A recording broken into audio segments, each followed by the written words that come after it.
Ballot paper counting ఏజెంట్లకు మొత్తంగా కూడా ఫస్ట్ చూపిస్తారు. చూపించిన తర్వాత అభ్యర్థులు ఎదుటే ఆ యొక్క సీల్ ఉన్నటువంటి వాన్ని ఓపెన్ చేస్తారు. ఓపెన్ చేసిన తర్వాత ఒక్కొక్క డివిజన్ లో సగటు 3 నుండి 5 బ్యాలెట్ బాక్సులను అయితే లెక్క పెడుతూ ఉంటారు. అయితే మున్సిపల్ వార్డులో ఒక్కొక్క వార్డుకు 3 బ్యాలెట్ బాక్సులతో పాటు ఒకేసారిగా ఓపెన్ చేసి అన్ని డ్రమ్ములో పోసే పద్ధతి పాత పద్ధతిగా ఉండేది. ఆ యొక్క డ్రమ్ములో పోసే పద్ధతిని ఇప్పుడు మొత్తంగా తీసేస్తూ అయితే మొత్తంగా చూసుకుంటే కనుక ఇప్పుడు ఒకేసారి ఓపెన్ చేసి అన్ని డ్రమ్ములో పోసే విధానానికి పిలుస్తా పెట్టి ప్రతి 25 బ్యాలెట్ పత్రాలకు ఒక బండిల్ కట్టే విధానాన్ని ఈ రోజు అయితే ఈ యొక్క ఎన్నికల నుంచి తీసుకొని వచ్చారు. 40 బండిల్స్ పూర్తయితే ఒక కట్టెగా కడతారు. 25 కట్టెలు పూర్తయితే ప్రత్యేక బండిల్ గా స్కిల్ కౌంటింగ్ సూపర్వైజర్ సమక్షంలోనే ఈ యొక్క ప్రక్రియ మొత్తంగా కొనసాగుతుంది. మొత్తంగా చూసుకునే కనుక ఈ యొక్క కౌంటింగ్ 123 చోట్ల కౌంటింగ్ కేంద్రాలు ఏర్పాటు చేశారు. 116 మున్సిపాలిటీలో ఈ యొక్క కౌంటింగ్ నిర్వహణ కొనసాగుతుంది. అదేవిధంగా 2569 వార్డులు ఉన్నాయి. 10,179 మంది అభ్యర్థులు బరిలో ఉన్నారు. కార్పొరేషన్ పరిధిలో చూసుకుంటే 412 డివిజన్లకు 2,225 మంది అభ్యర్థులు ఉన్నారు. కౌంటింగ్ హాల్లో మొబైల్ ఫోన్ల పైన ఇప్పటికే నిషేధం విధించారు. రౌండ్ల వారీగా ఫలితాలను సూపర్వైజర్ ప్రకటిస్తారు. అయితే ఎలక్ట్రానిక్ వస్తువులు ఏవైతే ఉంటాయో వాటిని నిషేధం విధించారు. మొబైల్ ఫోన్లు కూడా లోపలికి అలర్ట్ చేయకుండా క్షుణ్ణంగా పరిశీలిస్తున్నారు. CCTV ఆధ్వర్యంలో మొత్తంగా కూడా ఈ యొక్క కౌంటింగ్ ప్రక్రియ కొనసాగుతుంది. సూపర్వైజర్లు ఉంటారు. ఆ యొక్క వెబ్ కాస్టింగ్ ద్వారా కొనసాగుతుంది. ఈ యొక్క కౌంటింగ్ కేంద్రాలు ఏవైతే ఉన్నాయో కౌంటింగ్ కేంద్రాల దగ్గర 144 సెక్షన్ ఇప్పటికే కొనసాగుతుంది. అయితే మొత్తంగా కూడా ఎలాంటి అవాంఛనీయ సంఘటనలు జరగకుండా 123 యొక్క కౌంటింగ్ కేంద్రాల వద్ద భారీ పోలీస్ బందోబస్తును ఏర్పాటు చేశారు. 3 అంచెల భద్రత కూడా ఉంది. అక్కడ ఎవరైతే అభ్యర్థులు ఉంటారో వాళ్ళకు ఒక పాస్ కేటాయించడం జరిగింది. ఆ యొక్క ఐడి కార్డు ఉంటేనే లోపలికి పంపిస్తున్నారు. అదేవిధంగా అందరినీ క్షుణ్ణంగా పరిశీలించి మాత్రమే ఆ లోపలికి పంపించే ఏర్పాట్లు చేశారు. అదేవిధంగా చూసుకుంటే కనుక 8 గంటలకు కౌంటింగ్ ప్రారంభమైంది. పోస్టల్ బ్యాలెట్ లెక్క పెట్టిన తర్వాత ఇక కౌంటింగ్ ప్రారంభమైతే ప్రతి డివిజన్ లో ప్రత్యేక కౌంటింగ్ ఏర్పాటు చేసి ఏ పార్టీకి ఎన్ని సీట్లు వస్తాయనేది అయితే ఇప్పటికే అభ్యర్థుల మధ్య ఉత్కంఠ అయితే రేస్తుంది.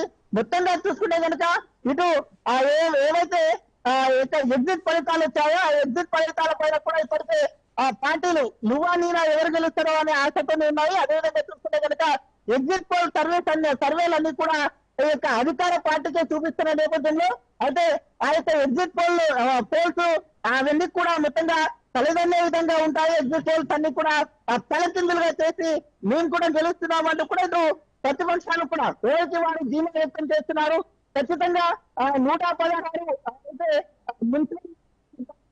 చూసుకుంటే కనుక అయితే ఎగ్జిట్ ఫలితాలు చూసుకుంటే ఇప్పటికే కాంగ్రెస్ కు 70 నుండి 80 వరకు వస్తాయంటూ కూడా చెప్తున్నటువంటి పరిస్థితి. అదేవిధంగా BRS కు 40 నుండి అయితే 50 మధ్యలో ఉంటాయంటూ కూడా చెప్పడం జరుగుతుంది. అదేవిధంగా బీజేపీ 3వ స్థానంలో ఉంటుందంటూ కూడా చెప్తారు. అయితే ప్రతిపక్షాలు కూడా ఖచ్చితంగా ఈసారి అత్యధికంగా అయితే మున్సిపాలను గెలుచుకొని జెండా ఎగరవేయబోతున్నామంటూ కూడా చెప్తూ ఉన్నారు. అదేవిధంగా చూసుకుంటే కనుక కార్పొరేషన్ల విషయానికి వస్తే 7 కార్పొరేషన్లు మొత్తం 3 పార్టీల మధ్య తీవ్ర పోటీ ఉన్నప్పటికీ అయితే కార్పొరేషన్లను మాత్రం అధికార పార్టీ కాంగ్రెస్ ఇప్పటికే అయితే 4 నుండి 5 కార్పొరేషన్లను గెలుచుకోబోతున్నట్టుగా తెలుస్తుంది. అదేవిధంగా ఆదిలాబాద్ కానీ ఇటు కరీంనగర్ కానీ ఆ 2 చోట్ల బీజేపీ కూడా గెలుపు పైన ధీమగా ఉన్నట్టుగా తెలుస్తుంది. కాబట్టి మరి కాసేపట్లో ఈ యొక్క ఫలితాలు అంటే సుమారుగా 2 గంటల సమయంలోనే అంటే 8 గంటలకు ప్రారంభమైనటువంటి యొక్క కౌంటింగ్ 10 గంటల 30 నిమిషాల వరకు మొదటి రౌండ్ ఫలితాలు వస్తాయి. మొదటి రౌండ్ లో ఎవరెవరు గెలుస్తారు మొత్తంగా కూడా ఒక్కొక్క చోట 3 రౌండ్లు 4 రౌండ్లు కూడా ఉన్నాయి. ఒక్కొక్క చోట ఒక్కొక్కలాగా అయితే ఏర్పాటు చేస్తున్నారు. అదేవిధంగా చూసుకుంటే కనుక వికారాబాద్ జిల్లాను చూసుకుంటే కనుక వికారాబాద్ జిల్లాలో కూడా అయితే 3 ప్రధాన పార్టీల మధ్య పోరు రసవత్తంగా కొనసాగుతుంది. కాసేపటి క్రితమే అయితే బ్యాలెట్ మొత్తంగా కూడా పోస్టల్ బ్యాలెట్ లెక్క కౌంటింగ్ ప్రారంభమైంది. అక్కడ కూడా చూసుకుంటే కనుక తాండూరులో మొత్తం అయితే 36 వార్డులు ఉన్నాయి. 36 వార్డులకు 3 రౌండ్లుగా లెక్క పెడతారు. 2 గంటలకు ఒక రౌండ్ అంటే సుమారుగా మధ్యాహ్నం వరకు కూడా అక్కడ ఫలితం వచ్చే అవకాశం ఉంది. అటు BRS కానీ ఇటు కాంగ్రెస్ కానీ గెలుపు పైన నువ్వా నీనా అనే ధీమతో ఉన్నట్టుగా తెలుస్తుంది. అదేవిధంగా కొడంగల్లో కూడా అయితే సీఎం రేవంత్ రెడ్డి ఆ నియోజకవర్గమైనటువంటి కొడంగల్లో కూడా ఉత్కంఠ కొనసాగుతుంది. ఇటు బీఆర్ఎస్ గానీ ఇటు కాంగ్రెస్ గానీ నువ్వా నేను అన్న కోణం లోపల అక్కడ కూడా అయితే మొత్తంగా కూడా అభ్యర్థుల మధ్య ఉత్కంఠ అయితే ఉంది కాబట్టి అదేవిధంగా పరిగి